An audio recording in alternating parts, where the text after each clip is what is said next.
তরমুজ সহজে পচে না বিধায় উত্তোলনের পর বেশ কিছুদিন ধরে বাজারজাত করা যায়। কোল্ড স্টোরে এ ফল দীর্ঘদিন সংরক্ষণ করে ব্যবহারের সুযোগ রয়েছে। তরমুজ একটি মুখরোচক ও তৃপ্তিদায়ক ফল।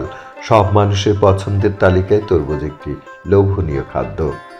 দক্ষিণাঞ্চলে যাদের সুযোগ আছে, তরমুজ চাষ করে লাভবান হবেন এবং দেশ গঠনে অবদান রাখবেন, সেটাই প্রত্যাশা।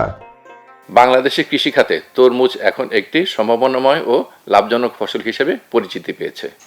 গরম মৌসুমে তরমুজের চাহিদা ব্যাপকভাবে বৃদ্ধি পায়, কারণ এটি শুধু সুস্বাদুই নয়, শরীরের জন্য অত্যন্ত উপকারী।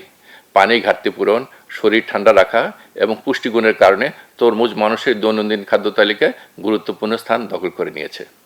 বর্তমানে দেশের বিভিন্ন অঞ্চলে বাণিজ্যিকভাবে তরমুজ চাষ হচ্ছে এবং কৃষকরা এতে ভালো ফলও পাচ্ছে। বাজারে তরমুজের দাম মৌসুম ও সরবরাহের উপর নির্ভর করে ওঠানামা করে।